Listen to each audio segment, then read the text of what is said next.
NITI Aayog panel ने MSMEs के लिए लाइसेंसिंग नियमों में ढील, कच्चे माल पर क्वालिटी कंट्रोल ऑर्डर को रोकने और जीएसटी रिटर्न को आसान बनाने की सिफारिश की है। पैनल ने अनिवार्य सीएसआर को भी खत्म करने का सुझाव दिया है। ये बदलाव व्यवसाय शुरू करने और चलाने में आसानी को बढ़ाएंगे, जिससे रोजगार सृजन और औद्योगिक विकास को बढ़ावा मिलेगा। सूत्रों के अनुसार पूर्व कैबिनेट सचिव राजीव गौबा की अध्यक्षता वाले नीति आयोग पैनल की मुख्य सिफारिशें हैं: कच्चे माल और कैपिटल गुड्स पर क्वालिटी कंट्रोल ऑर्डर को रोकना, व्यवसायों के रजिस्ट्रेशन और लाइसेंसिंग नियमों में ढील देना, जीएसटी रिटर्न फाइलिंग को आसान बनाना, साथ ही पॉलिसी में स्थिरता बनाए रखना। इससे सूक्ष्म, लघु और मध्यम उद्योगों को आसानी होगी। उन्हें अपना व्यवसाय शुरू करने में ज्यादा कठिनाइयों का सामना नहीं करना पड़ेगा।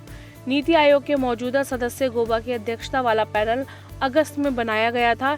इसे बिजनेस करने में आसानी बढ़ाने और एंटरप्राइज पर कंप्लायंस का बोझ कम करने के मकसद से नॉन फाइनेंशियल रेगुलेटरी सुधारों की समीक्षा करने का काम सौंपा गया था। गौबा की अध्यक्षता वाले पैनल ने एक रिपोर्ट को फाइनल कर दिया है, जिसे अभी तक पब्लिक के लिए जारी नहीं किया गया है।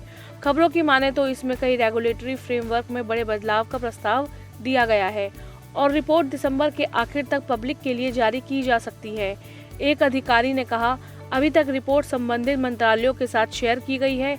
इसे लेकर ओपी जिंदल ग्लोबल यूनिवर्सिटीज के associate professor doctor Rahul Singh ने कहा, नीति आयोग पैनल की ये सिफारिशें भारतीय एमएसएमईज क्षेत्र के लिए व्यवहारिक और सुधारों की ओर संकेत करती है।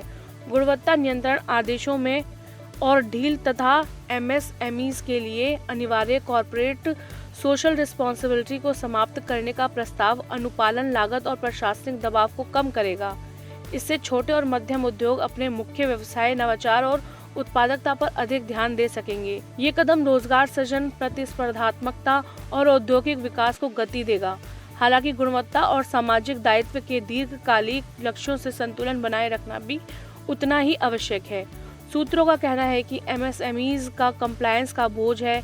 जैसे कि रिपोर्ट में बताया गया है कि कई यूनिट्स को हर साल 1400 से ज्यादा कंप्लायंस मुद्दों का सामना करना पड़ता है और रोजाना लगभग 40 रेगुलेटरी बदलावों पर नजर रखनी पड़ती है।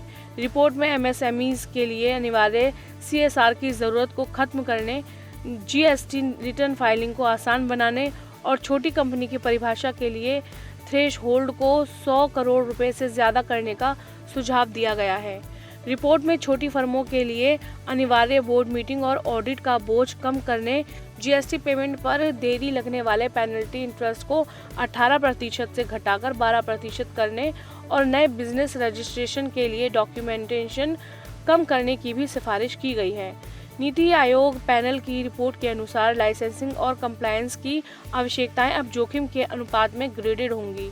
लाइसेंस या एनओसी जैसी पूर्व मंजूरी केवल राष्ट्रीय सुरक्षा, सार्वजनिक स्वास्थ्य या पर्यावरण को गंभीर नुकसान जैसे बड़े सार्वजनिक हितों के मामलों में ही अनिवार्य होंगी और वह भी केवल कानून के तहत। पैनल ने यह भी सिफारिश की है कि बिजनेस इंस्पेक्शंस अब कंप्यूटर आधारित रैंडम सिलेक्शन और रिस्क असेसमेंट पर आधारित होंगे। साथ ही ये निरीक्षण आमतौर पर मान्यता प्राप्त थर्ड पार्टियों द्वारा किए जाने चाहिए। इन सिफारिशों का उद्देश्य एमएसएमईज पर कंप्लायंस का बोझ कम करना, प्रक्रिया को अधिक पारदर्शी बनाना और छोटे उद्योगों के लिए ईज ऑफ डूइंग बिजनेस को बेहतर बनाना है।